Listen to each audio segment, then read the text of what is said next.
नमस्कार विद्यार्थियों, मेघराज गुरुकुल में आपका स्वागत है। और आज जो क्लास आपके लिए लेके आए हैं वो राजस्थान पुलिस की जो तैयारी कर रहे हैं राजस्थान के अंदर, जिनके 13 तारीख से एग्जाम शुरू होने वाले हैं, उनके लिए कम्प्लीटली मैराथन लेके आए हैं अपन रीजनिंग की। इसमें आज की मैराथन में हम कम्प्लीटली एक साथ 3 टॉपिक कवर करने वाले हैं दोस्तों, और बहुत जोरदार अंदाज में। तो मात्र 1 घंटे के अंदर हम 3 टॉपिक कवर करेंगे। आपके सामने कोडिंग, डिकोडिंग, डायरेक्शन टेस्ट, दिशा और दूरी मतलब, और एक होता है आपका रक्त संबंध।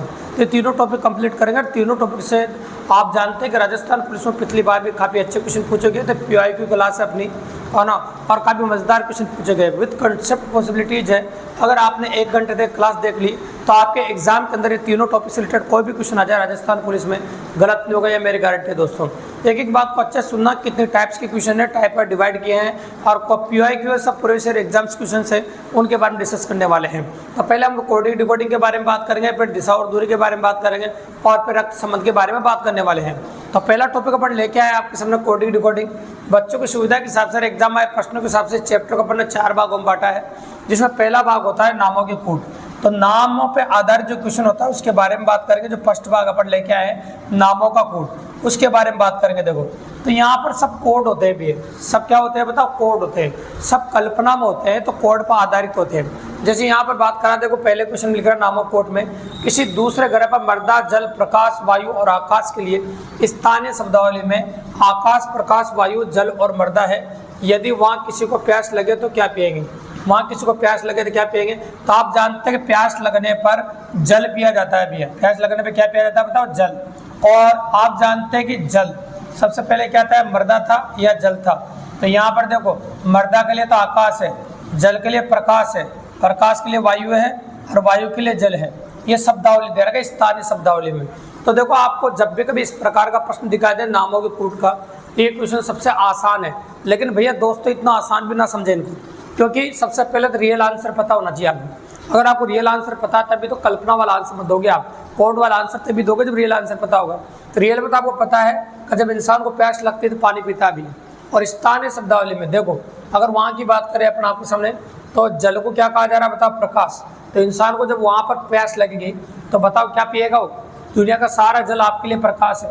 कोड भाषा में जल को प्रकाश कहा जा रहा है। तो आप कह सकते हैं वहाँ पर जब प्यास लगेगी क्या पिएगा बताओ? प्रकाश पिएगा। तो आपका आंसर क्या हो जाएगा बताओ? प्रकाश। तो वहाँ की कोड भाषा में आपकी जो पॉसिबिलिटी बनेगी वो है आपका जल का प्रकाश। मतलब वहाँ पर जब उसको प्यास लगेगी तो प्रकाश पिएगा भी। वहाँ पर जब उसको प्यास लगे क्या पिएगा बताओ? प्रकाश। ये पहले क्वेश्चन का जवाब हो गया आपका। क्वेश्चन नंबर 2 देखिए। क्वेश्चन नंबर 2 ऐसा ही है, यदि हवा को जल, जल को हरा, हरा को धूल, धूल को पीला और पीले को बादल कहा जाए तो मछली कहाँ रहती है? तो दोस्तों, इस प्रकार के प्रश्नों में पहले असली आंसर पता होना चाहिए। तो आप अच्छी तरह जानते हैं मछली जल में रहती है भी, ये असली आंसर पता होना चाहिए। तो मछली जल में रहती है, क्योंकि पूछा आपसे मछली कहाँ रहती है, तो मछली जल में रहती है। मतलब जल को क्या कहा जा रहा है? हरा। तो दुनिया का सारा हरा जल आपका क्या है? हरा है। तो आप कह सकते हैं कि मछली हरे में रहती है। मछली कहाँ रहती है बताओ? हरा। नाम कुछ भी दे कोई फर्क नहीं पड़ता है ना। तो मछली हरे में रहती है। तो जब भी कभी एग्जाम में पहले प्रकार का प्रश्न पूछा जाएगा कोडिंग डिकोडिंग से आपका राजस्थान पुलिस में, तो इस प्रकार की पॉसिबिलिटी बनेगी आपकी। तो ये है नामों की कूट आपके सामने। तो ये पहली वेरायटी थी जो 2 क्वेश्चन मैंने आपको समझाए हैं। अब आ जाते हैं टाइप नंबर 2 पे आपके सामने। और टाइप नंबर 2 आपकी ये कहती है सांकेतिक कूट। मतलब संकेतों के कूट कह सकते हो, अंकों के कूट कह सकते हो। अंक बोले संकेत, बात इसी में आ जाएंगे दोनों। ठीक है, इस प्रकार के प्रश्न बिल्कुल सिंपल और काफ़ी ईजी माने जाते हैं भी। बताओ, इस प्रकार के प्रश्न काफ़ी सिंपल और काफ़ी इजी क्यों माने जाते हैं? क्योंकि इस प्रकार के प्रश्नों में जिसके सामने जो लिखा होता है उसी का मान होता है भी। जिसके सामने जो लिखा होता है उसी का मान होता है। तो क्वेश्चन बिल्कुल आसानी से आ जाते हैं, और 2 नाम देकर तीसरा नाम पूछता है, और जिसके सामने जो लिखा होता है उसी का मान होता है। जैसे जी के सामने क्या लिख रहा है भैया? जी का मान कितना हो गया? 5। ए का मान कितना हो गया? स्टार। और टी का मान कितना होगा? 3। और ई का मान कितना होगा? डॉलर। इसी प्रकार से इन चारों के मान यहाँ पर लिखे हुए हैं, और कोई भी मान रिपीट नहीं होता। रिपीट होता तो फिर वैसा ही आता है। तो अपन यहाँ भी कहते हैं बताओ यू। अब क्या करना है? इन दोनों नामों में से तीसरा नाम बनता है भी है। तो देखो यू है यहाँ पर तीसरे नंबर पे, और एक तीसरे नंबर पर कौन है आपका? 8 है। तो यू का कोड है आपका 8। अब 8 ढूंढेंगे दोनों नामों में अपन। आर लास्ट नंबर पे, लास्ट नंबर परसेंटाइल है, तो आपका परसेंटाइल हो जाएगा वहाँ पर। ठीक है, अब आ गया आपका जी। तो जी इसमें पहले नंबर पे है यहाँ पर, और जी यहाँ पहले नंबर पे क्या है? 5। तो जी का कोड क्या होगा? 5। ई लास्ट नंबर पे यहाँ पर डॉलर, तो यहाँ पर ई का कोड क्या होगा? आपका डॉलर। इस प्रकार से आपका ये कोड होगा 8 percentile 5 dollar. 8 percentile 5 dollar. Exact answer is option number D. तो ये क्वेश्चन बिल्कुल सिंपल है, या जिसके सामने जो लिखा होता है उसका मान होता है और दोनों नामों में तीसरा नाम बना होता है, तो वहाँ से बनाना बिल्कुल आसान है। अगर आपके पेपर में ऐसा सवाल आता है तो आप काफ़ी इजीली और काफ़ी आसानी से कर सकते हैं राजस्थान पुलिस के अंदर। तो ये था क्वेश्चन नंबर 3। ऐसा और देखो अगला क्वेश्चन देखो, और वैरायटी देख सकते हैं अपने ऐसे क्वेश्चन की। तो क्वेश्चन नंबर 3, 4 और 5 देख लेते हैं। ऐसा और भी पॉसिबिलिटी बनती है इसमें, संकेतों और अंकों कूट में अपन दोनों टाइप का वेरिएशन ले रहे हैं। देखिए ये देखिए सांकेतिक भाषा में ट्रेड को ऐसे लिखा जाए, प्रे को ऐसे लिखा जाए, तो आर्टरी को क्या लिखा जाएगा। तो भैया वहाँ से उठा के मुझे लिखना है और कुछ भी नहीं है। यहाँ पर देखो ए का जो कोड है लास्ट में, सेकंड लास्ट है वो 9 है, ए का कोड में 9 ले लिया। ऐसे क्वेश्चन करते हो डायरेक्ट ऑप्शन भी देखते रहा करो। 4 ऑप्शन में 9 दे रखा है तो मुझे आगे भी सोल्व करना पड़ेगा। यहाँ 2 नंबर पर आर है आपके सामने, यहाँ 2 नंबर पर क्या है आपका परसेंटाइल, तो मुझे परसेंटाइल भी लेना पड़ेगा। तो 9 परसेंटाइल हो गया। अब 9 परसेंटाइल 2 ऑप्शन में देखो, तो सी में और डी में, आगे और भी सोल्व करना पड़ेगा। आपको दिख रहा है टी यहाँ फर्स्ट नंबर पे, तो फर्स्ट नंबर पे टी ले लिया मैंने 7, टी का कोड क्या हो गया आपका 7, ये ले लिया अपन ने 7। तो 9 परसेंटाइल 7, अगर आप नोटिस करोगे 9 परसेंटाइल 7, तो 9 परसेंटाइल 7 सिर्फ आपको कहाँ पर मिलेगा बताओ, इसमें मिलेगा और कहीं भी नहीं मिल रहा है। तो ऑप्शन नंबर सी। तो क्या आगे और भी अक्सर आपको चेक करने की जरूरत पड़ेगी? तो भैया मत चेक करो यार, ऑप्शन के साथ चलो। अगर ऑप्शन के साथ चलते हो तो ऑप्शन बहुत मदद करते हैं आपकी रीजनिंग के अंदर। तो रीजनिंग में दिमाग चाहिए होता है, और अगर आपके 3 सेकंड भी बच रहे हैं या 4 सेकंड भी बच रहे हैं तो उनको बचाने की कोशिश करो। अगर उनको आप बचाते हैं तो बहुत मजेदार बात हो जाएगी आपके साथ, ठीक है। तो आपका आंसर हो जाएगा 9 परसेंटाइल 7, हेज परसेंटाइल और 8। ये तो आपको सोल्व करने की जरूरत ही नहीं।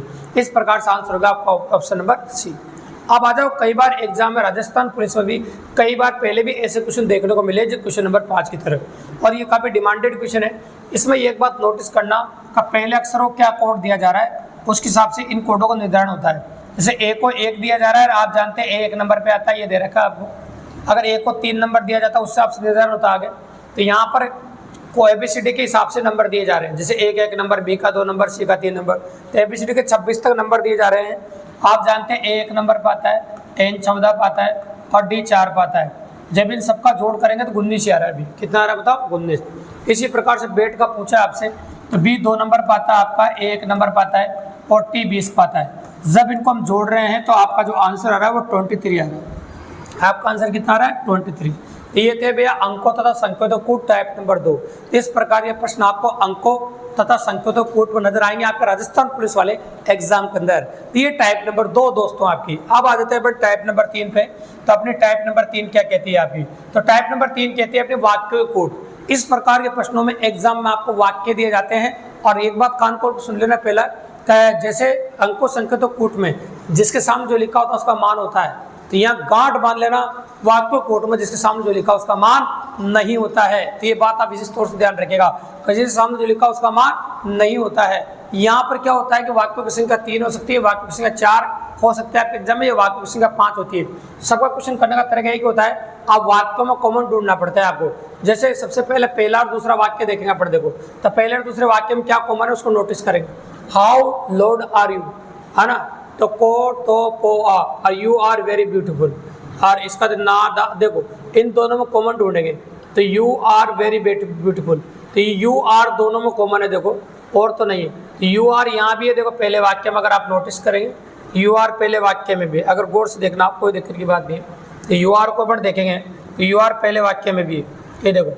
तो आर यू इसमें भी है, आर यू इसमें भी है ना, ये नोटिस करना आप। इसका मतलब इन दोनों कोड में कुछ न कुछ कॉमन होगा जो अपन हटा सकते हैं। एक तो देखो इन दोनों में क्या कॉमन नजर आ रहा है आपको, दिख रहा होगा तो कॉमन आ रहा है, इसको हटा दो। एक पो कॉमन आ रहा है, पो को हटा दो। अगर उधर से 2 हटाए, देखो आर वेरी आर और यू, है ना, आर यू का कोड है, आर यू का आर यू का कोड है। तो आर यू अगर यहाँ से हटाया आर यू यहाँ, तो आर यू का कोड तोपो हो गया। अब दूसरे तीसरे वाक्य में कॉमन क्या है वो नोटिस करेंगे अपन, ठीक है।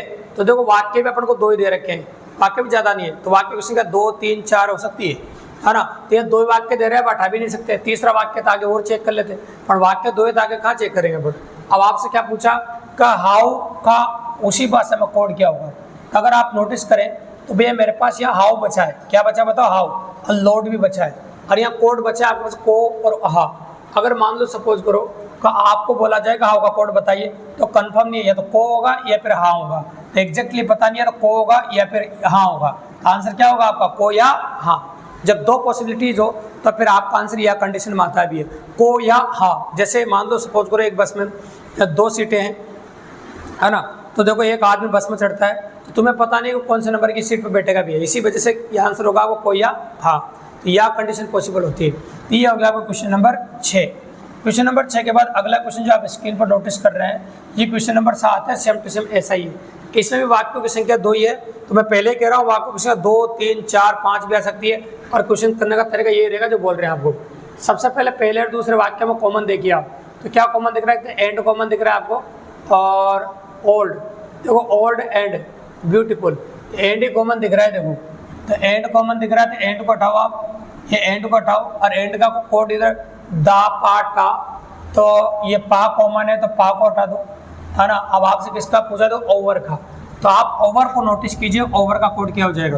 अगर आप ओवर को गौर से देखो तो ओवर का कोड होगा आपका, नोटिस कीजिए, ये देखिए, तो ओवर का कोड या तो दा होगा या ता होगा, नहीं पता ना, या कंडीशन में भी है, तो आप बोलोगे दा या था। एग्जैक्टली आंसर होगा आपका दा या था, बिल्कुल सिंपल और काफ़ी इजीली। अगर 2 पॉसिबिलिटीज बन रही है तो आंसर या कंडीशन में बनता है भी है, और आंसर आपका या कंडीशन में आएगा, सिंपल सी बात है। ये हो गया क्वेश्चन नंबर 7। मैं फिर कह रहा हूँ दोस्तों, अगर ये क्लास आपने ईमानदारी से देख लेना तो राजस्थान पुलिस जो 13 से एग्जाम शुरू हो रहे हैं ना, औकात नहीं उसकी जो इन तीनों चैप्टर्स क्वेश्चन गलत करा दे आपका, चाहे वो कोडिंग रिकॉर्डिंग का हो, चाहे रक्त संबंध का हो, और चाहे दिशा और दूरी का, सारे पैटर्न आज निचोड़ कर देंगे मात्र 1 घंटे के अंदर दोस्तों। बहुत जबरदस्त मेजरतन आपकी है।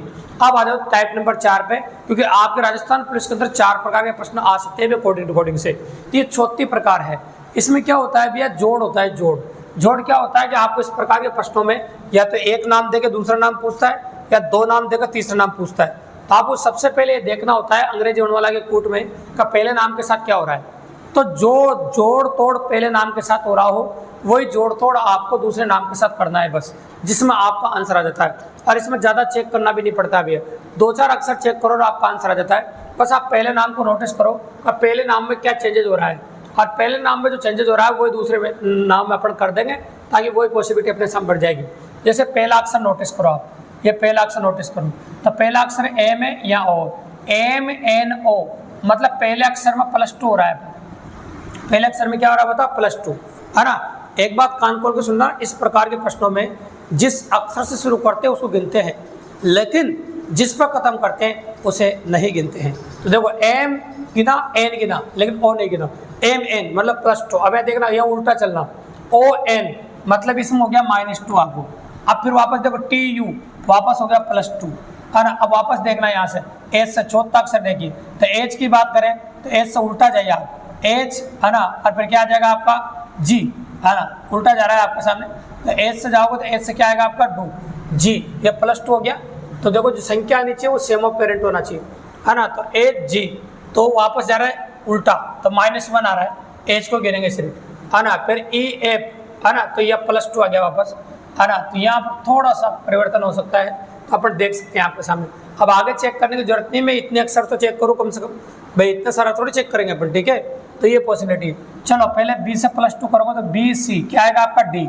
डी को ऑप्शन में देखते रहो, 3 ऑप्शनों में डी है, ये ऑप्शन अभी पहले खल्लास हो गया, इससे मतलब नहीं रहा, ठीक है। अब देखिए आप इसका -2 करो तो आर और क्यू और ना पी, तो क्या आ जाएगा डीपी, क्या आ जाएगा आपका डीपी। अब डीपी बोलते हैं, आप देखो डीपी अभी 3 ऑप्शन में है, तो और भी चेक करना पड़ेगा आपको। ओ पी क्या आएगा आपको, क्यू आएगा, क्या आएगा बताओ क्यू। जैसे क्यू है ये ऑप्शन भी गलत हो गया, है ना। अभी आ गया ओ पी, अब आपका वापस क्या आएगा बताओ, -2 आएगा वापस। तो वापस -2 करो, तो वापस क्योंकि यहाँ पर तो हाँ ये -2 नहीं -1 करो, या -1 है तो -1 करना पड़ेगा। तो वापस -1 करो, तो यू से -1 करोगे तो क्या आएगा बताओ टी। अब ये देखोगे डी पी क्यू टी, है ना। अगर आप बात करें डी पी क्यू टी, -2 करो क्योंकि यहाँ पर -1 हो रहा है, यहाँ पर कोई संख्या में मिस्टेक हुई, इस वजह ऐसा हुआ है, अपन -2 कर देते हैं, ठीक है। तो देखो यहाँ पर अपन बात करेंगे -2 करोगे तो जी, है ना, और यहाँ पर यू टी, और ये हो जाएगा आपका एस, क्या हो जाएगा आपका एस। तो डी पी क्यू एस, तो आंसर तभी मैच करेगा भी। तो डी पी क्यू एस, ये देखो 4 में मैच कर रहा है। लेकिन एक बात याद रखना, यहाँ पर जो संख्या आई है ये -2 करने के बाद ए पाना चाहिए भी है, क्योंकि माइनस पैटर्न जो चल रहा है +2 -2 +2 -2 ऐसा पैटर्न चल रहा है आपका। तो फिर आपका आंसर होगा DPQS। तो जब भी कभी इस प्रकार का प्रश्न एग्जाम में आपको देखने को मिले तो आपको पहला नाम नोटिस करना है। सिर्फ पहले नाम में ये देखना हो क्या रहा है, क्या जुड़ रहा है क्या घट रहा है। किसी ने कहा सर कई बार जोड़ घटा होता है, कई बार तो टूटता है, तो कैसे पहचानेंगे एग्जाम में क्वेश्चन कैसा है। अब भैया अक्षर बदल के देखो, इसमें इसके अक्षर अलग है, इसके अक्षर अलग है। अगर अक्षर ही बदल जाए तो समझो जोड़ घटा हो रहा है, और अगर मान लो अक्षर सेम रहे सिर्फ स्थान बदले तो वहाँ टूट रहा भी है। तो ये बिल्कुल सिंपल क्वेश्चन था, बस यहाँ थोड़ी सी गलती थी, तो यहाँ पर ए पाएगा भी है। यहाँ पर क्या आएगा बताओ, ए पाएगा, है ना। जो टाइपिंग मिस्टेक हो जाती है कई बार, कोई दिक्कत की बात नहीं। तो आंसर हो जाएगा क्वेश्चन नंबर 8 का ये वाला। अब आ जाओ क्वेश्चन नंबर 9। तो 9 नंबर क्या कहता है अपना, उसको नोटिस करेंगे फिर आगे बात करेंगे अपन, ठीक है। तो ये 9 क्वेश्चन अपन ने लिए कोडिंग डिकोडिंग के लिए यहाँ पे, इसमें से तो देखिए आप, तो यहाँ पर देखना ए के बाद ई आ रहा है, मतलब +4 हो रहा है। देखो क्योंकि आप जानते हैं ई 5 पाता है, ऐसे भी घटा सकते हो आप, ए 1 पाता है, तो 5 में से 1 गया कितना 4, तो +4 हो रहा है, ऐसे घटा सकते हो, कोई दिक्कत की बात नहीं। अब देखो आगे भी देखो आप, डी कितने क्यू कितना पाता है 17 पे, और एन कितने पाता है बताओ 14 पे, तो 17 में 14 का डर कितना है 13, मतलब +3 हो रहा है। अब देखो यहाँ पर देखोगा आप तो क्या आ जाएगा बताओ, ये कितना 6 पे और ये 4 पे, तो यहाँ हो रहा है आपका +2। तो क्या चल रहा है आप तो नोटिस कर सकते हो, +4 +3 +2 उल्टा जा रहा है। देखो +4 +3 +2 ऐसे हो रहा है अभी, +4 +3 +2।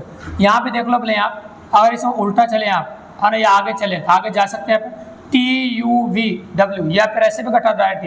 ये 24 में से अगर 20 घटाओगे तो +4 ही आएगा। और फिर यहाँ की बात करोगे आप, ये कितने पे 11 पे, ये 8 पे, ये +3 ही आएगा। और यहाँ की बात करोगे आप, ये 5 पे 7 पे +2 आएगा। अब तो समझ गए दोनों नामों से आप, +4 +3 +2, +4 +3 +2, मतलब जो नाम दे रखा है उसमें +4 +3 +2 करना है। तो बताओ ये 3 पे, तो 7 पे कौन आएगा बताओ, है ना। तो 3 पे ये, तो 7 पे कौन आता है जी।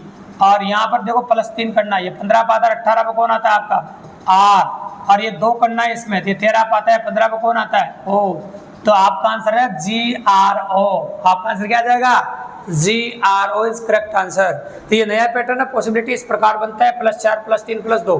तो जो 2 भाइयों के साथ जोड़ हो रहा है वो कर सकते हैं अपन। तो मैंने दोनों प्रकार के प्रश्न बता दिए। क्वेश्चन नंबर 8 में एक नाम देकर दूसरा नाम पूछा है, और क्वेश्चन नंबर 9 में 2 नाम देकर तीसरा नाम पूछा है। एग्जाम के अंदर अंग्रेजी वर्णमाला के कोड पे 2 तरह की वैरायटी बनती है, दोनों तरह की वैरायटी मैंने बता दी। अब आपके एग्जाम में दोनों वैरायटी में कोई सी बात नहीं, बस नाम बदलेंगे और जोड़ने घटाने का तरीका बदलेगा भैया, बाकी कुछ भी नहीं बदलेगा, सेम टू सेम क्वेश्चन आएगा और संख्या वेरिएंट रहेगी। देखो तो ईमानदारी से देख लो, बहुत मजा आ जाएगा आपको। ये था क्वेश्चन नंबर 9 और ये थे कोडिंग डिकोडिंग की वैरायटी। तो ये था आपका पहला चैप्टर जो अपन ने आज लिया, कोडिंग डिकोडिंग। अब अगला चैप्टर आपका जो आ रहा है डायरेक्शन एंड डिस्टेंस आ रहा है, दिशा और दूरी। इसको गौर से देखिएगा, काफ़ी मजेदार टॉपिक है, काफ़ी इंटरेस्टेड टॉपिक है। तो जो बच्चे रिवीजन करके जाना चाहते हैं और कम समय में रिवीजन करके जाना चाहते हैं उनके लिए बहुत ज़बरदस्त क्लास भी है। और हो सकता है जिसने तैयारी नहीं करी हो और वो पहली बार देखना चाहता है, ज़्यादा जाते जाते देखना चाहता है, तो उसके लिए भी बेस्ट भी है, मज़ा आ जाएगा आपको, बहुत शानदार क्लास है। ठीक है, तो अपन बात कर रहे हैं आगे आपके सामने डायरेक्शन एंड डिस्टेंस, मतलब दिशा और दूरी। तो दिशा और दूरी में भी कई प्रकार के प्रश्न होते हैं। तो पहले प्रकार के प्रश्न होते हैं डायरेक्शन टेस्ट, जिसमें दिशा का परीक्षण किया जाता है। तो यहाँ पर पहले क्वेश्चन में हम दिशा का परीक्षण ही कर रहे हैं। देखो तो क्वेश्चन नंबर 10 में पढ़िए आप, सौरभ पहले पूर्व की ओर जाता है, फिर दक्षिण की ओर मुड़ जाता है, इसके बाद वो पश्चिम की ओर मुड़ता है तथा अंत में बाईं ओर मुड़ जाता है। अब उसके चलने की दिशा कौन सी? तो देखो अब उसके चलने की दिशा कौन सी? सौरभ सबसे पहले पूर्व की ओर जाता है, तो मान लीजिए यहाँ था वो, ये सपोज करना पड़ता है इस प्रकार के प्रश्नों में, यहाँ उसका मूल बिंदु था, सबसे पहले पूर्व की ओर जाता है, ये पूर्व की ओर गया। आप जानते हैं दिशाएं, तो आप जानते हैं कि पूर्व होता है, ऊपर क्या होता है उत्तर, ये पश्चिम, और नीचे क्या होता है दक्षिण।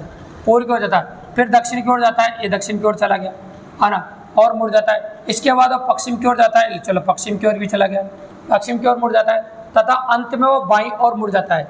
अब आप जानते हैं कि जब इधर जा रहा है तो ऐसे जाता है, तो उसका बायां हाथ किधर है? नीचे की तरफ, नीचे मुड़ेगा, ऊपर तो दायां आता है गणित दिशा में, तो है ना। बायां मतलब देखो आपको जब भी घूमना हो, दायां मतलब गणित दिशा में घूमना है, अब बायां मतलब घड़ी की उल्टी दिशा में घूमना है, हमेशा 90 डिग्री में घूमना है। तो बायां मुड़ गया और नीचे चला गया भैया, ऐसे जो है ना, बाएं और मुड़ जाता है। तब उसकी चलने की दिशा कौन सी है? ऐसे बोल रहा हूँ, उसको चलने की दिशा कौन सी है? चलने की दिशा कौन सी है? तो सबसे पहले देखो क्या हुआ था, सौरभ पहले पूर्व की ओर जाता है, तो पूर्व की ओर गया था। अब बताओ तो चलने की दिशा कौन सी है? कौन सी दिशा में जा रहा है बताओ? दक्षिण में जा रहा है ना। और बताओ पहले चलने की दिशा पूर्व में चला था यहाँ से, और चलता चलता यूँ आ गया, तो अब वो कौन सी दिशा में चल रहा है बताओ आप? तो वो दक्षिण दिशा में जा रहा है। कौन दिशा में जा रहा है बताओ? दक्षिण में। तो इस प्रकार के प्रश्नों में बिल्कुल सिंपल है, वो जैसे बोलता जाओ वैसे बनाते जाओ। अपना आप ही आपका आंसर आ जाएगा, कोई दिक्कत की बात है। बस याद रखिएगा आप, सबसे इंपॉर्टेंट बात, दायां घुमाने के बोले तो घड़ी की दिशा में घूमो 90 डिग्री पे, और बायां घूमने के बोले घड़ी की उल्टी दिशा में घूमो 90 डिग्री पे। बिल्कुल सिंपल सी बात है। और सारे बाएं दाएं दे आपको, तो बायां बायां जोड़ दो, दाएं दाएं जोड़ दो, और ज़्यादा वाले में से कम वाला घटा दो। अगर 10 बार बोला तो एक बार घुमाओ, है ना, जितनी बार घट जाए उतनी बार घुमाओ। ये क्वेश्चन नंबर 10 हो गया आपका। चलो आ जाओ क्वेश्चन नंबर 11 पे। क्वेश्चन नंबर 11 और 12 क्या कहता है अपन से, उनके बारे में बात करेंगे अपन। देखिए आप, चलो पहले अपन 11 की बात करते हैं। कंचन पूर्व दिशा की ओर जा रही है, अब वह किन क्रमों में मुड़े ताकि वो दक्षिण दिशा की ओर चले जाए। तो देखो पहले तो पूर्व दिशा की ओर जा रही है, मान लेते हैं पूर्व दिशा की ओर जा रही है। अब किन क्रमों में मुड़े, उसे दक्षिण में जाना है। देखो कहाँ जाना है बताओ, दक्षिण में। अब आप जानते हैं दक्षिण में जाने के लिए एक बार दायां मुड़ना पड़ेगा सिर्फ, है ना। देखो दक्षिण में आप जानते हैं दक्षिण में जाने के लिए, दक्षिण इधर है, तो दक्षिण में जाने के लिए एक बार दायां मुड़ना पड़ेगा। अगर एक बार वो दायां मुड़ जाती है घड़ी दिशा में तो दक्षिण में चली जाएगी। सही कह रहा हूँ मैं। तो आपको एक दायां लाना है। तो आप जानते हैं एक बायां से एक दायां तो कैंसिल हो जाता है, तो ये तो हो गया कैंसिल। तो बताओ क्या बचा, बायां। तो मुझे दायां चाहिए, तो बायां एक बायां आ रहा था तो गलत है ना, सिंपल सी बात है। यहाँ देखो आप जानते 3 बार दायां बोल दिया, कितनी बार दायां बोल दिया, 3 बार। 3 बार घड़ी दिशा में घूमना है, 1 बार 2 बार 3 बार, तो गलत हो गया। मुझे 1 बार दायां चाहिए, इसमें 3 बार दायां आ गया, ये भी गलत है। अब 3 बार बायां आ रहा है, 3 बार घड़ी की उल्टी दिशा में घूमना है। देखो तो 1 बार 2 बार और 3 बार, तो 3 बायां से भी आ जाएगा। देखो दक्षिण दिशा, पहले यहाँ देख लो बायां और दायां कैंसिल कर दो, ये तो कैंसिल हो गया, है ना। एक तो तरीका ये रहेगा कि डायरेक्ट एक बार दायां घूमे, है ना, या और एक और बताएंगे आपको, ये बायां एक बार बायां घूमते नहीं आएगा, तो ये भी गलत हो गया। आपका 3 ऑप्शन गलत हो गए। अब अपने पास कौन सा बचा है, 3 बार बायां वाला। तो देखो 3 बार बायां घुमा के बताता हूँ मैं आपको। देखो सुनिए, 3 बार बायां घुमा देते हैं। एक बायां घुमाओगे तो ऊपर जाएगा, फिर 2 बार बायां घुमाओगे तो फिर ऊपर जाएगा, मतलब 90 डिग्री घूमता है, या 90 पे फिर 90 पे, फिर एक बार बायां घुमा तो वापस कहाँ आएगा, दक्षिण दिशा में। तो 3 बार बायां घूमने पर आ जाएगा आपका ये दक्षिण दिशा आ जाएगी। इसका मतलब 3 बार बायां घूमो, ये 1 बार दायां घूमो, या तो 1 बार दायां घूमो या 3 बार बायां घूमो, तब जाकर आपको दिशा दक्षिण आएगी। तो आपका आंसर बिल्कुल सही है, 3 बार बायां घूमने पर आप दक्षिण दिशा में जाओ, ठीक है। और अगर 1 बार दायां घूमने का ऑप्शन होता फिर वो भी जवाब दे सकता था, क्योंकि 1 बार दायां घूमने पर भी दक्षिण दिशा में जा रहा है। ये क्वेश्चन नंबर 11 था आपका, बिल्कुल सिंपल और काफ़ी इजीली। अब आ जाओ क्वेश्चन नंबर 12 पर, जो स्क्रीन पे दे रखा आपको। देखो इसमें दूरी पूछी आपसे, नोटिस करो दूरी दे रखी है। देखो अब ऑप्शन में दूरी दे रखी है तो फिर दूरी पूछोगी, या दिशा से मतलब नहीं है। क्वेश्चन नंबर 12 में कैसा 30 मीटर उत्तर की ओर जाता है, मैं कह सकता हूँ 30 मीटर उत्तर की ओर जाता है। ये 30 मीटर उत्तर की ओर चला गया वेकेशन। आगे देखो, और वह फिर दाईं ओर मुड़ जाता है तथा 40 मीटर जाता है। दायां होता है वह घड़ी दिशा, तो 40 मीटर गया दायां मुड़कर, बिल्कुल सिंपल सी बात है। फिर वो अपने दाईं ओर मुड़कर 20 मीटर जाता है, फिर दायां मुड़ा 20 मीटर जाता है। 20 थोड़ा कम रखना क्योंकि 30 से कम है, 20 मीटर जाता है। पुनः वह दाईं ओर मुड़ जाता है और फिर 40 मीटर जाता है। अब आप जानते हैं दायां मतलब घड़ी दिशा होता है भी, तो दायां मुड़ रहा वापस 40 जाता है दायां मुड़ कर। वापस 40 जाएगा तो यहाँ पर आएगा, देखो है ना, वापस 40 चला गया, ये 40 मीटर, और यहाँ आ जाएगा क्योंकि 40-40 बराबर करना है ना, तो ये आ गया आपके सामने 40 मीटर जाता है।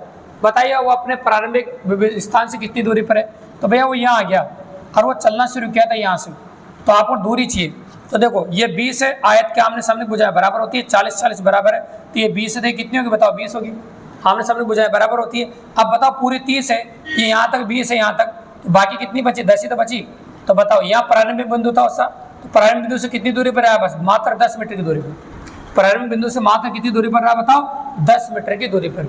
तो प्रारंभिक जो बिंदु है वहां से वो 10 मीटर की दूरी पर आपको देखने को मिल रहा है। तो आपका जो आंसर हो रहा है वो हो रहा है आपका 10 मीटर, बिल्कुल सिंपली और काफी इजीली। तो ऐसा क्वेश्चन भी डायरेक्ट एग्जाम में देखने को मिल सकता है, जिसमें आपसे दूरी पूछे, जैसे वो चलाता रहे बायां दायां पूर्व दक्षिण, जैसे भी वो चलाते रहो, जहाँ एंड में रुक जाओ वो दूरी देख लीजिए। जैसे यहाँ अपन ने देख ली कि ये दूरी जो है वो 10 मीटर है, ठीक है, और यहाँ से चलना उसने शुरू किया था। तो ये हो गया आपका क्वेश्चन नंबर 11 और 12। अब आ जाओ आगे क्वेश्चन नंबर 13 पे। तो क्वेश्चन नंबर 13 की जो लैंग्वेज है वो क्या कहती है अपन से, तो चलो उसके बारे में बात करते हैं। ये भी बहुत प्यारा क्वेश्चन है, इसकी भी संभावना है कई बार बड़ी एग्जाम में और कई बार आ चुका है।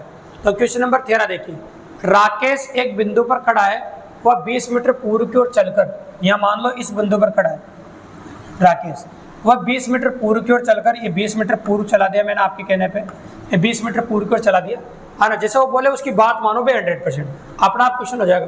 पूर्व की ओर चलकर फिर 10 मीटर दक्षिण की ओर जाता है, ये लो भाई 10 मीटर दक्षिण की ओर भी घुमा देते हैं, दक्षिण की ओर। तत्पश्चात 35 मीटर पश्चिम की ओर जाता है, ये लो 35 मीटर पश्चिम की ओर भी जाता है, 35 मीटर पश्चिम की ओर घुमा देते हैं। 35 20 से ज़्यादा होता है इसलिए थोड़ा ज़्यादा घुमा दिया अपने। 35 मीटर पश्चिम की ओर चलकर 5 मीटर उत्तर की ओर जाता है। तो चलो 5 मीटर उत्तर की ओर भेज देते, 5 मीटर थोड़ा कम होता है इसलिए बढ़ा दे क्योंकि इधर ज़्यादा है, 5 मीटर जाता है। फिर वो 15 मीटर पूर्व की ओर चलता है। तो 15 मीटर किधर चलता है बता, पूर्व की ओर। तो अब देखो तो ये 20 यहाँ तक हो गया था, तो 15 मीटर चलाना है तो यहाँ तक ही चलाना पड़ेगा, इसके आगे नहीं चला सकते आप, क्योंकि आप जानते हैं कि ये 15 और 20 35 के बराबर हो जाएगा, इसके बराबर ही आना चाहिए, पूर्व की ओर चलता है। बताइए इसे प्रारंभ बिंदु से अंतिम बिंदु तक की सीधी दूरी कितनी है। तो आपको नोटिस कर रहे होंगे ये प्रारंभिक बिंदु था और ये अंतिम बिंदु, इन दोनों के बीच की दूरी पूछी आपसे, और दोनों आमने सामने है तो दूरी आराम से निकाल सकते हैं। ये जानते हो ये 5 है, ये 10 है, तो बाकी ऊपर की जो दूरी बची वो कितनी बची बताओ, 5 बची। तो एग्जैक्टली कैसे प्रारंभिक बिंदु से अंतिम बिंदु के बीच की दूरी है वो 5 मीटर है भैया। एग्जैक्टली आंसर हो गया आपका 5 मीटर।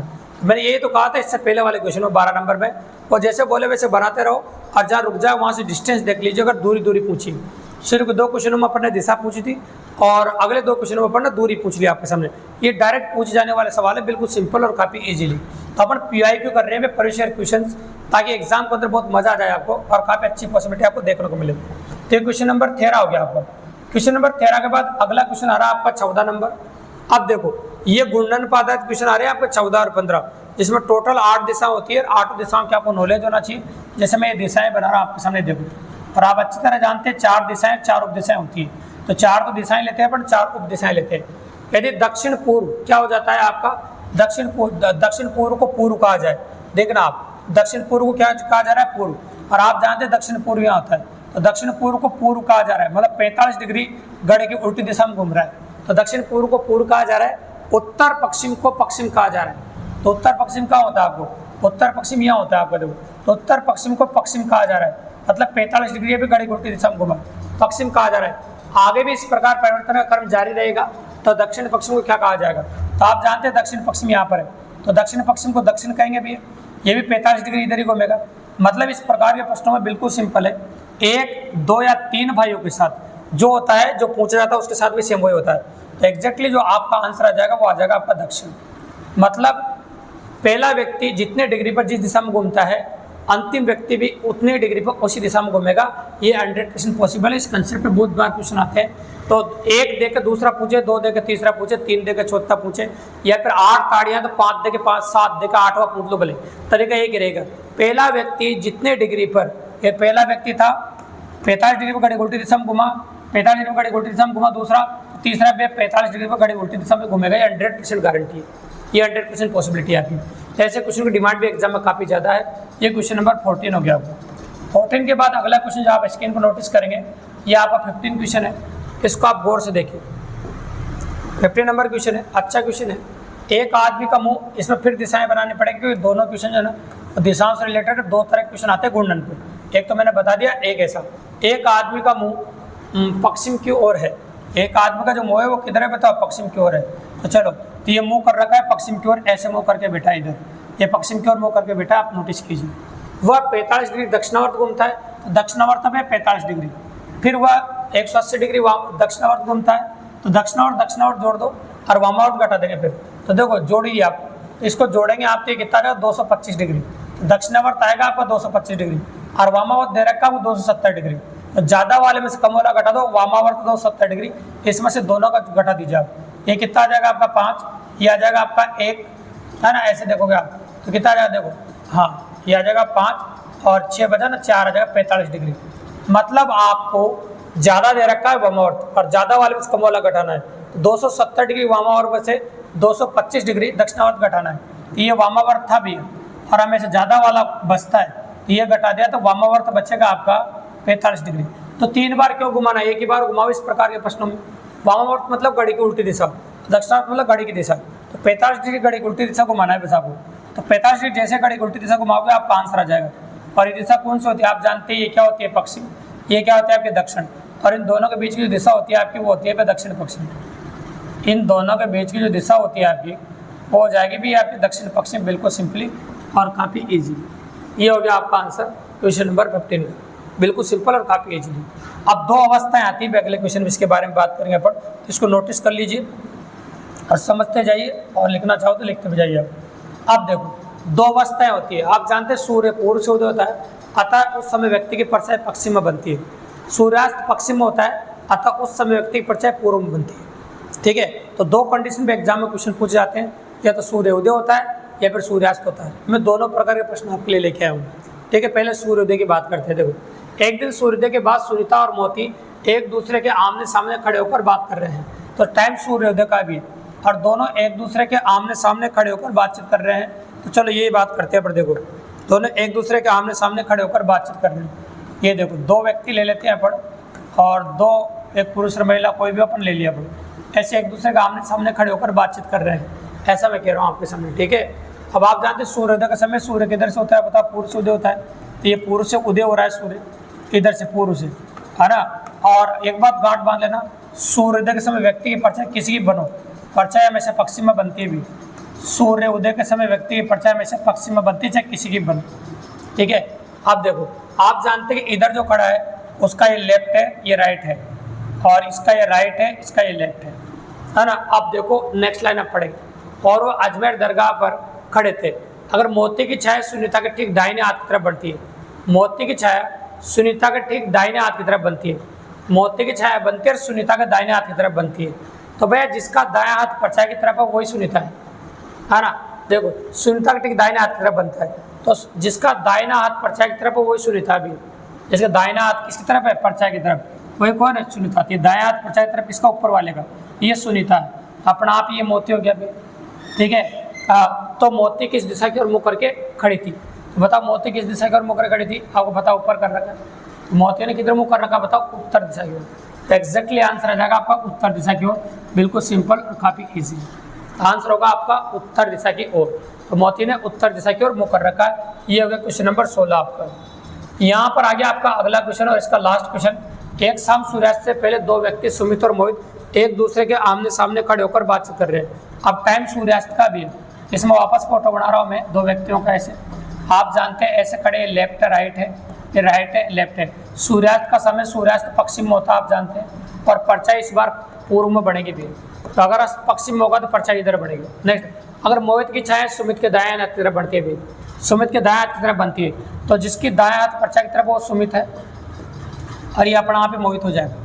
अब क्या पूछा आपसे, सुमित का मुख किस दिशा की ओर है, तो सुमित का मुख भी भैया उत्तर दिशा की ओर है। तो आपका आंसर आ जाएगा उत्तर दिशा। बिल्कुल सिंपल और काफ़ी इजीली। तो यहाँ पर कोई बड़ी बात नहीं, बस आपको याद रखना है ये पहली वाली इंपॉर्टेंट बात जो मैंने बोली थी। सूर्य पूर्व से उदय होता है, अतः व्यक्ति की परछाई की तरफ बनती है पश्चिम में, और सूर्यास्त पश्चिम में होता है, अतः व्यक्ति की परछाई की तरफ बनती है पूर्व में। याद रखिएगा, ये वाला कंसेप्ट अब याद रखोगे तो सूर्यास्त और सूर्योदय वाले दोनों क्वेश्चन आप कर सकते हैं। अब ये तो थे दिशा और दूरी के सारा कंप्लीटली वेरिएशन।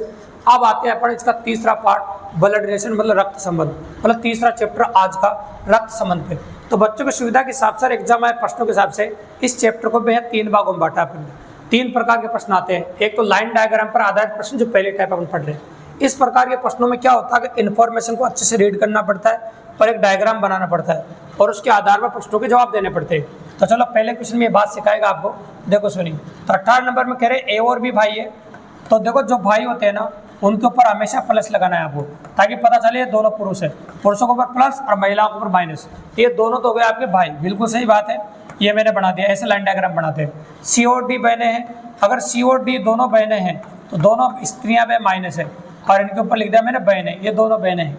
ए का पुत्र डी का भाई है, ए का जो पुत्र है ना वो डी का भाई है। अगर हम कहें आपके सामने, तो ए का जो पुत्र है, देखो, ए का पुत्र, किसका पुत्र, ए का, और किसका भाई है, वो डी का भाई है। ए का जो पुत्र है ना वो डी का भाई है, ऐसे बोला है। तो ए का जो पुत्र है वो किसका भाई है, डी का भाई, ऐसे बोला।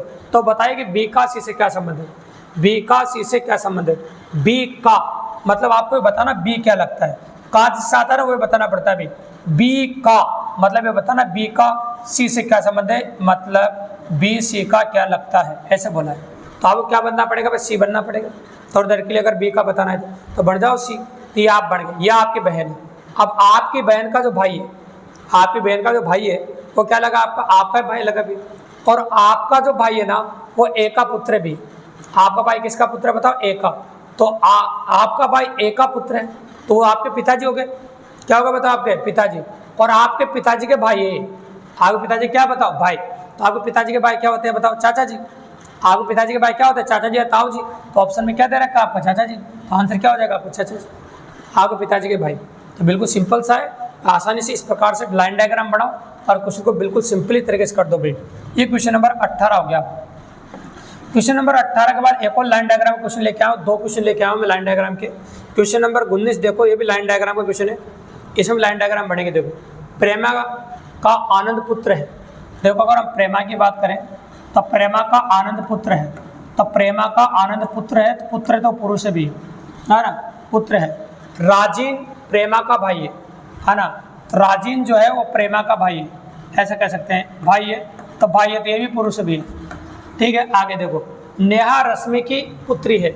नेहा जो है ना, ये नेहा ले लेता हूँ मैं, नेहा रश्मि की पुत्री है, ये रश्मि को आर एस लिखता हूँ, रश्मि की पुत्री, क्योंकि राजीव को लिख चुका हूँ मैं, रश्मि की पुत्री है। और नेहा रश्मि की पुत्री है। नेहा राजीव, ये राजीव है, देखो नेहा राजीव की बहन है, ये राजीव है दोनों जगह है ना, नेहा राजीव की बहन है। नेहा जो है ना वो राजीव की बहन है, ये राजीव ले चुके थे, पर नेहा राजीव की बहन है, ये नेहा जो है ना वो राजीव की बहन है। ये ऐसे डायग्राम बनेगा, राजीव की बहन है।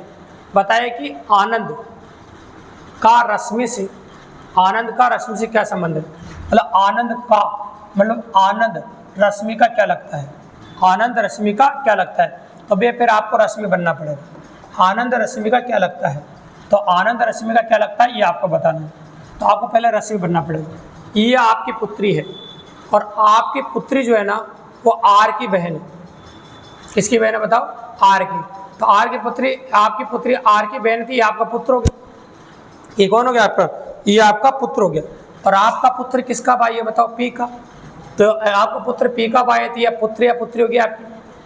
आपका पुत्र या पुत्री की जो पुत्र होगा है ना, अगर पुत्र का पुत्र होगा तो क्या होगा बताओ? पोता।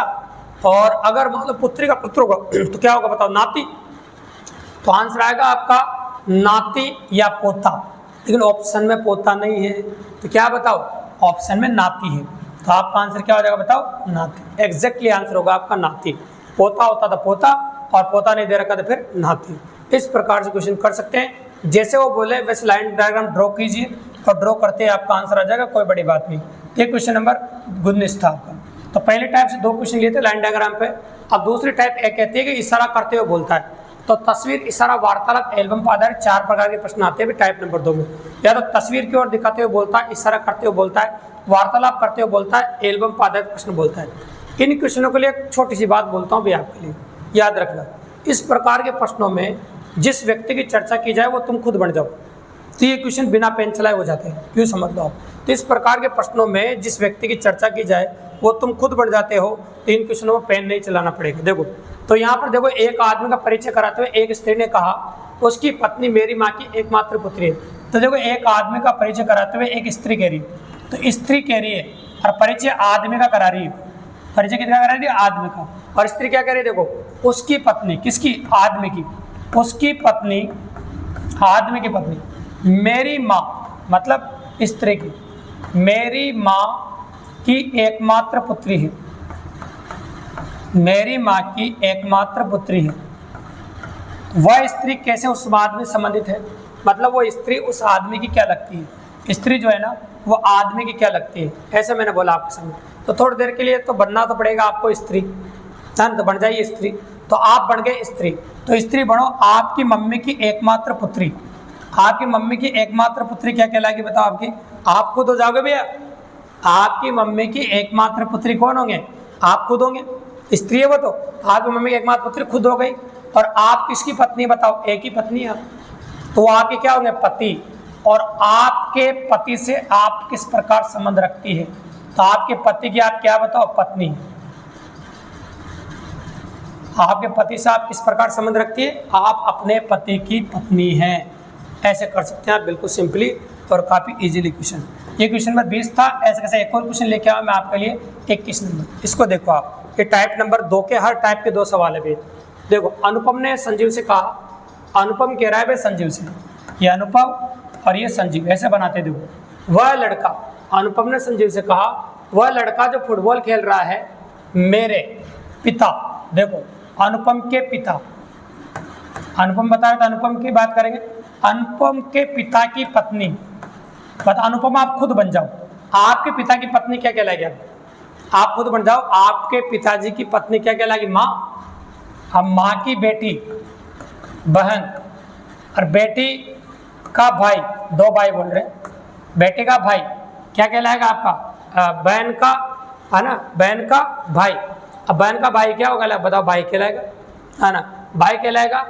जो लड़का फुटबॉल खेल रहा था उसका अनुपम से क्या संबंध है? तो देखो, तो जो लड़का फुटबॉल खेल रहा था उसका अनुपम से क्या संबंध है? तो देखो फिर अनुपम से क्या संबंध है बता देता हूँ मैं आपको। देखो सुनो, जैसे आप बढ़ गए अनुपम, आपके पिताजी की पत्नी मम्मी, मम्मी की बेटी क्या होगी आपकी? बहन, और बहन का भाई है। तो ये जो क्रिकेट खेल रहा है वो आपका भाई है? कौन है बताओ? भाई। तो अनुपम का भाई या तो स्वयं होगा या फिर भाई होगा।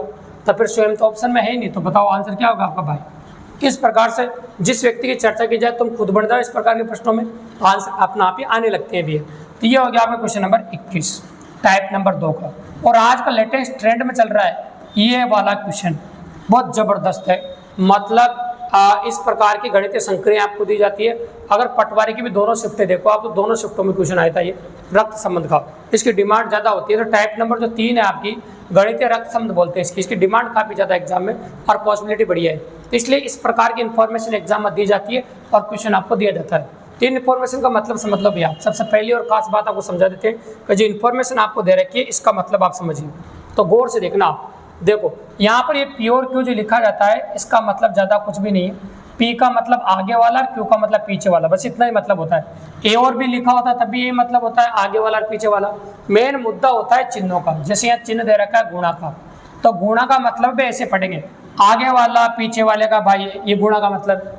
कोई पूछे माइनस का मतलब क्या है सर? आगे वाला पीछे वाले की बहन है। कोई बोले सर भाग का मतलब क्या है? आगे वाला पीछे वाले का पिता है। और कई बोले प्लस का मतलब क्या है सर? आगे वाला पीछे वाले की माता है। तो यह पी का मतलब आगे पीछे बोलते हैं पी क्यू को, तो आगे वाले पीछे वाले की माता है। तो इन चारों चिन्हों की इन्फॉर्मेशन को प्रयोग करते हुए हम क्वेश्चनों को जवाब देने हैं आपको। और इस प्रकार के प्रश्नों में कई बार ऐसे आंसर भी आते हैं, पति का पति, पत्नी का पत्नी, है ना, भाई को लड़की बोलता है, बहन को लड़का बोलता है। तो जब इस प्रकार के आंसर आपको देखने को मिले ना, एक बात विशेष तौर से ध्यान रखना भी, इस प्रकार के आंसर आ जाए डाटा गलत या डाटा अपर्याप्त है, ऐसा ऑप्शन आपको देना है। अब इसको देखते हुए देखो आपको क्वेश्चन का जवाब देना है। दो तरह के सवाल आते हैं, डायरेक्टली सवाल पूछ ले या फिर ऑप्शन डिपेंडेंट होता है। तो ऑप्शन में देखो सभी चेक करना पड़ता है। फिर चलो दिखाता हूँ मैं आपको। निम्नलिखित में से किसका अर्थ डी आर का भतीजा है? तो आपको ये बताना है कि डी आर का भतीजा है कौन से विकल्प से। तो देखो एक एक ऑप्शन की बात करेंगे अपन। पहले मैं ए ऑप्शन की बात करता हूँ। डी आर का भतीजा है, तो मैंने पहले ऑप्शन में ये डी लिखा, एम लिखा और ये आर लिख दिया। ये पहला ऑप्शन लिख रहा हूँ क्योंकि देखो तीन ही अक्षर है, डी एम और आर। अब पहले बताओ डी और एम के बीच में क्या का चिन्ह है? गुणा का चिन्ह है। गुणा का मतलब क्या? आगे वाला पीछे वाले का भाई है। तो ये आगे वाला हो गया, मैं पीछे वाले का भाई। देखो क्या, जब ऑप्शन आते हैं ना चारों, तो फिर ऑप्शन चेक करने पड़ते हैं चारों। और डायरेक्टली क्वेश्चन हो तो फिर एक ही बार करना पड़ता है, ऑप्शन हो तो फिर सारे चेक करने पड़ते हैं। अब भाग का मतलब देखो आगे वाला पीछे वाले का पिता है। ये क्वेश्चन उनकी तुलना में ज़्यादा आसान होते हैं भी, बस करने वाला चाहिए। ये देखो इस प्रकार से। अब इसको इन्फॉर्मेशन को देख के आपको डी को आर का भतीजा बताना आपको। तो डी जो है आर का भतीजा होना चाहिए। देखो तो आप आर बन जाइए। तो आपके पिताजी का भाई कौन होगा बताओ? आपके पिताजी का जो भाई है क्या कहलाएगा बताओ? पिताजी का भाई तो चाचा कहलाएगा। तो देखो चाचा हो गए थे, डी तो आर का चाचा हो गया। डी आर का क्या हो गया बताओ? चाचा। इसका मतलब भतीजा तो हुआ नहीं, इसका मतलब ये तो हो गया आपका गलत। अब गलत होने के बाद आप ऑप्शन नंबर बी चेक करेंगे। तो चलो बी चेक करते हैं, आर एम ऐसे चेक करते हैं। बी ये डी लिख दिया। मैं ज़्यादा ऑप्शन इसलिए चेक कर रहा हूँ ताकि आपको दिमाग में सेट हो जाए कैसे करना होता है। तो माइनस का चिन्ह है आगे, मतलब ये बहन है, माइनस का चिन्ह है। फिर कहाँ का चिन्ह? भाग का। तो भाग का मतलब क्या बताओ? देखो नोटिस कीजिए, है ना। तो भाग का, हाँ भाग का चिन्ह देखो वहाँ पर क्या है?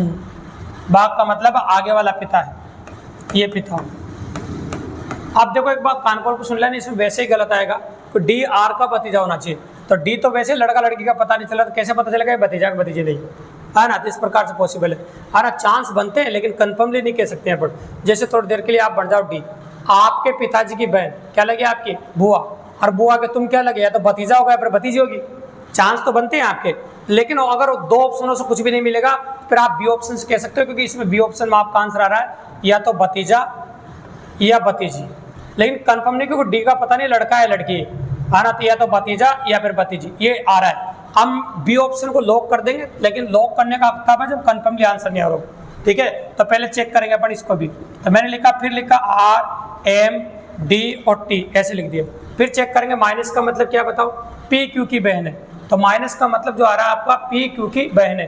तो देखो मतलब आगे वाला पीछे वाले की बहन है, ये माइनस का मतलब है। ठीक है, अब देखो ये आगे वाला बहन हो गया, अब भाग का मतलब देखो पिता हो गया, ये पिता लिख दिया। अब गुणा का मतलब देखो, गुणा का मतलब भाई हो गया, ये भाई हो गया। यहाँ बताना डी आर का भतीजा, तो थोड़ी देर के लिए आप डी बन जाइए, टी से मतलब नहीं। आपके पिताजी की बहन क्या होगी, बुआ जी, और बुआ जी क्या लगे आपको, भतीजा। ये एग्जैक्टली भतीजा है इसमें पूरा पूरा, इसमें एकदम कंफर्म कह सकते हो ये भतीजा है ना। ये क्या है एग्जाम, भतीजा। बुआ जी का क्या होगा, भतीजा होगा, है ना। बुआ जी का क्या लगेगा बताओ, है ना, भतीजा लगेगा। ठीक है, भाई का बेटा भतीजा, सिंपल सी बात है। तो इस प्रकार से अपन कह सकते हैं आपके सामने भतीजा। तो इससे कंफर्म आ रहा है, और इसमें यह कंडीशन बन रही थी, तो आंसर आपको बी की जगह क्या देना पड़ेगा, सी देना पड़ेगा। इस प्रकार जब भी कभी इस प्रकार का प्रश्न आए ऑप्शन के रूप में है, तो आपको चार ऑप्शन चेक करने पड़ेंगे। पटवारी का एक शिफ्ट में डायरेक्ट क्वेश्चन था जिसमें एक ही चेक करना पड़ रहा था डायरेक्टली, और एक शिफ्ट में ऑप्शन दिए गए थे इस प्रकार की। तो इन क्वेश्चनों की जो डिमांड है बहुत अच्छी होती है एग्जाम के अंदर, और ऐसे क्वेश्चन देखने को मिलते हैं। तो आपको राजस्थान पुलिस में रक्त संबंध में सबसे ज़्यादा क्वेश्चन आने के चांस इसी टाइप के बनते हैं भी। तो अच्छे से करोगे और ईमानदारी से करोगे तो कर पाओगे भी, बिल्कुल सिंपल है और काफ़ी ईजी है। रक्त संबंध का सबसे अच्छा क्वेश्चन होता है, तो काफ़ी इजीली अप्रोच कर सकते हो। अब इस इन्फॉर्मेशन को ध्यान में रखते हुए ये क्वेश्चन आप करेंगे एमटी का मामा है, ये क्वेश्चन आप करके देंगे एमटी का मामा है। तो एमटी का मामा इसी प्रकार से करना, वो इन्फॉर्मेशन ऊपर वाली काम में लेनी जो मैंने बताया आपको, और इसको करना है। ठीक है, तो इसका जवाब आप कमेंट बॉक्स में मुझे कमेंट करके देना दोस्तों। आज हमने कम्प्लीटली आप राजस्थान पुलिस की मैराथन 1 के माध्यम से 3 चैप्टर कवर करा दिए आपके, और 3 चैप्टरों का रिवीजन आपके सामने करा दिया हमने। कोडिंग, डिकोडिंग, दिशा और दूरी और रक्त संबंध, तीनों चैप्टर 100% पॉसिबल हो गया आपके सामने। और आगे भी इसी प्रकार से 3-3 चैप्टरों के जोड़े आप देखना चाहते हैं, और एग्जाम से पहले कंप्लीट रिवीजन करना चाहते हैं आप, और एग्जाम के साथ रिवीजन करना चाहते हैं, ताज़ा पढ़ना चाहते हैं, और आप बहुत सारा मटेरियल नहीं देखना चाहते हैं और मात्र 1 घंटे में सब कुछ करना चाहते हैं, तो चैनल को सब्सक्राइब करें दोस्तों, लाइक करें, शेयर करें, क्योंकि इसी प्रकार से हर एग्जाम का पहले, ठीक पहले इसी प्रकार से हम आपकी मदद करते रहेंगे दोस्तों मैथ रीजनिंग कंप्यूटर के अंदर। धन्यवाद दोस्तों।